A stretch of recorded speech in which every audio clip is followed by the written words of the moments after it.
Executive Director and Editor-in-Chief of Next City. I'm extremely excited to see so many people here today. We were going to host this event at our storefront up in Brewery Town, but seeing the response that we got, we can only hold 50 people there, and we had about 120 RSVPs for today. So we decided to host this event at the Center for Architecture. We have David Bender here from the Center for Architecture, and they've graciously donated this space to us.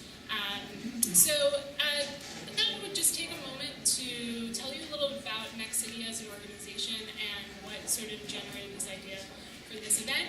And then we'll kind of move along with our schedule with a couple of quick introductions. I'll come back up here and talk a little bit more of logistics, and then we'll get everyone going through our round of presentations. So Next City, formerly the Next American City, if anyone knows that incarnation a decade ago.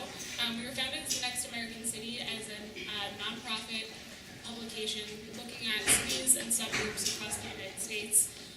The conversation about cities was in a really different place at that point. I think not a lot of people had anticipated in 2003 that cities would be seeing such a resurgence in their downtowns, and that really this idea that cities are the kind of engines of creativity, economic activity, really that was, I don't think, a commonplace idea as much as it is increasingly today. Next City, this is our 10th anniversary. Last year we went from being a print publication to now a fully online magazine, and our sort of signature product is a weekly series of long-form stories called Forefront. And very special deal today, which is that if you're not already a subscriber, you get a tote bag or a disruption index with your subscription today. So that's an offer only available if you subscribe today at the front desk. And basically what we do with these Forefront stories, and some of it's sort of circulating here, is we provide in-depth coverage that we feel like you can't get really anywhere else on the web about critical topics facing cities. So we look at issues of economic development, infrastructure, arts and culture, governance, civic technology, and so on.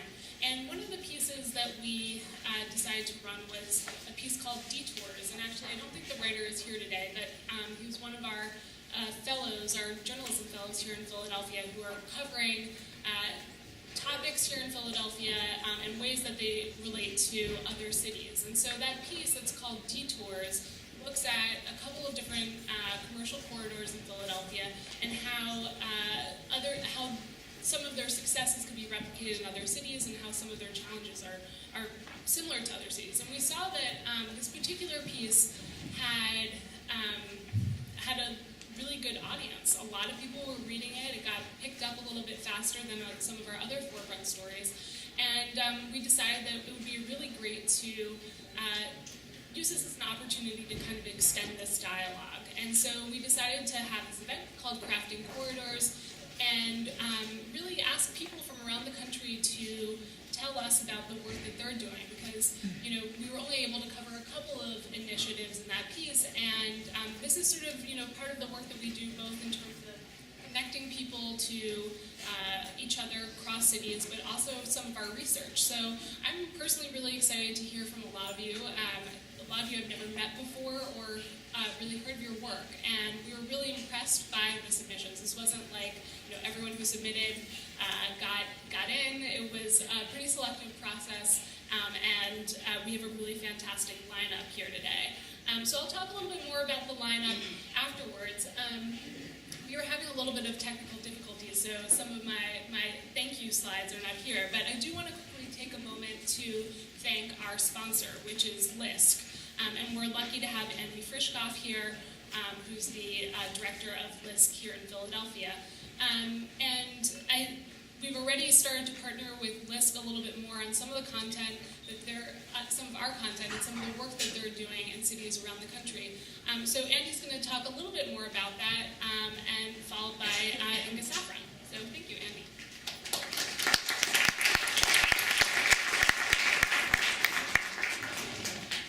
Thanks, Diana.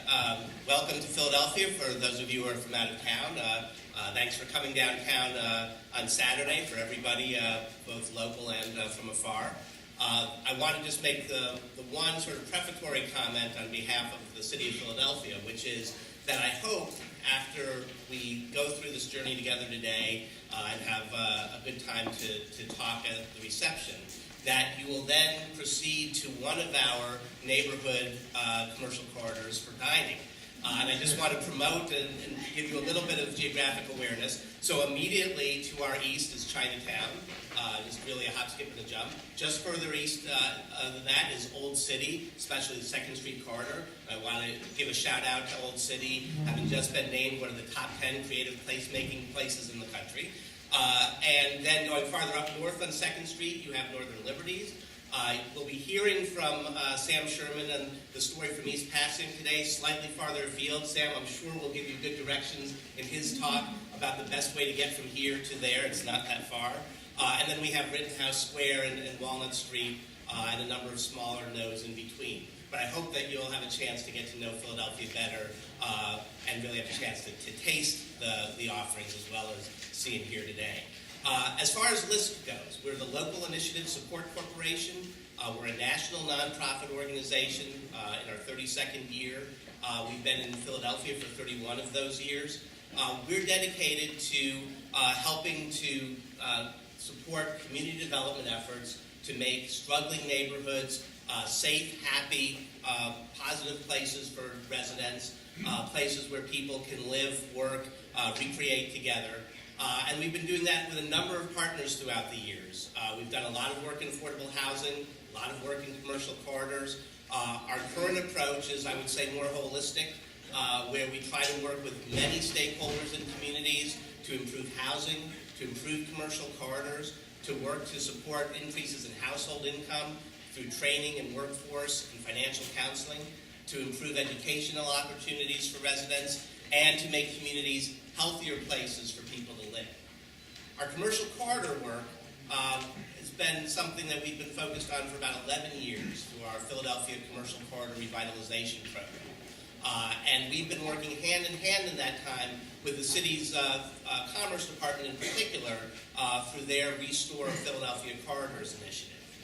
That initiative has a goal of using planning with community stakeholders and data to support efforts to strengthen the businesses in commercial corridors, to make the corridors more welcoming places for people to spend time and money, and to support local stewardship, whether that's through a business improvement district or other commercial corridor Main Street programs.